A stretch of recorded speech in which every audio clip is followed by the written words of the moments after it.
Hi, ಎಲ್ಲರಿಗೂ ನಮಸ್ಕಾರ. ವಿಜಿ ಕಿಚನ್ಗೆ ಸ್ವಾಗತ. ಇವತ್ತು ನಾನು ಒಂದು ಶೇಂಗಾ ಚಟ್ನಿ ಪುಡಿ ಮಾಡೋದು ತೋರಿಸ್ತಿದ್ದೀನಿ. ಬನ್ನಿ ಮಾಡೋಣ.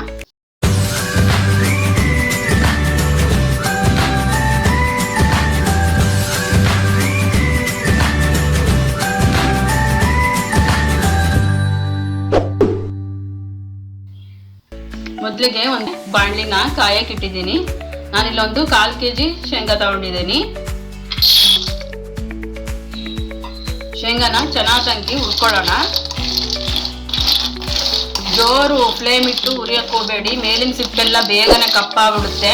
ಒಳಗಡೆಗೆ ಶೇಂಗಾ ಬೀಜ ಬೇಂದಿರಲ್ಲ. ಹಾಗಾಗಿ ಸ್ವಲ್ಪ ಲೋ ಫ್ಲೇಮಲ್ಲಿ ಇಟ್ಕೊಂಡ್ಬಿಟ್ಟು, ತೀರಾ ಲೋನು ಅಲ್ಲ ತೀರಾ ಹೈನೂ ಅಲ್ಲ, ಮಿಡ್ಲಿಗೆ ಇಟ್ಕೊಂಡ್ಬಿಟ್ಟು ಚೆನ್ನಾಗಿ ಫ್ರೈ ಮಾಡೋಣ. 10 ನಿಮಿಷ ಫ್ರೈ ಮಾಡಿದರೆ ಸಾಕು, ಹುರ್ಕೊಂಡ್ಬಿಟ್ರೆ ಸಾಕು, ಬೇಗನೆ ಆಗುತ್ತೆ.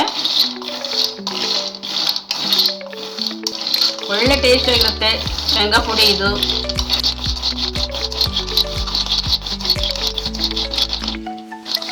ಈಗ ಇದು ಚೆನ್ನಾಗಿ ಹುರಿದಿದೆ.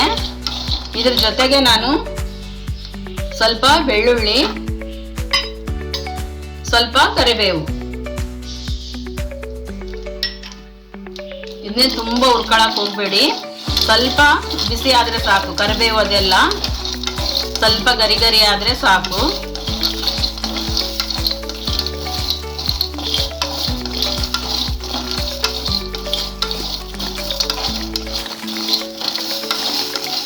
ಆಗಿದೆ ಇದು.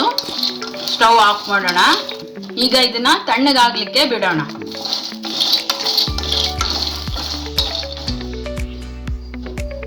ಈಗ ಇದು ತಣ್ಣಗಾಗಿದೆ. ಮಿಕ್ಸಿ ಜಾರಿಗೆ ಹಾಕೋಣ.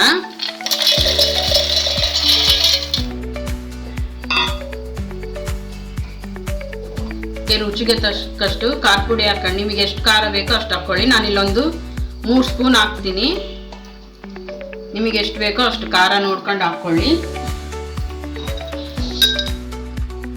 ರುಚಿಗೆ ತಕ್ಕಷ್ಟು ಉಪ್ಪು.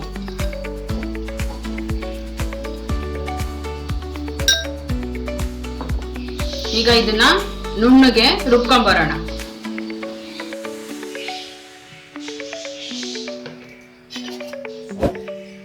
ನೋಡಿ, ಈಗ ರೆಡಿಯಾಗಿದೆ. ಇದೇ ತರ ನೀವು ತೀರಾ ಸಣ್ಣಕ್ಕೂ ಅಲ್ಲ ತೀರಾ ದಪ್ಪ ಅಲ್ಲ, ಇದೇ ತರ ಮೀಡಿಯಂ ಆಗಿ ನೀವು ಮಿಕ್ಸಿಗೆ ಹಾಕೊಳ್ಳಿ. ಚಟ್ನಿ ತುಂಬಾನೇ ಚೆನ್ನಾಗಿ ಬಂದಿದೆ ನೋಡಿ. ನೀವು ಇದೇ ತರ ಮಾಡ್ಕೊಳ್ಳಿ. ಈಗ ಇದು ರೆಡಿ ಆಗಿದೆ.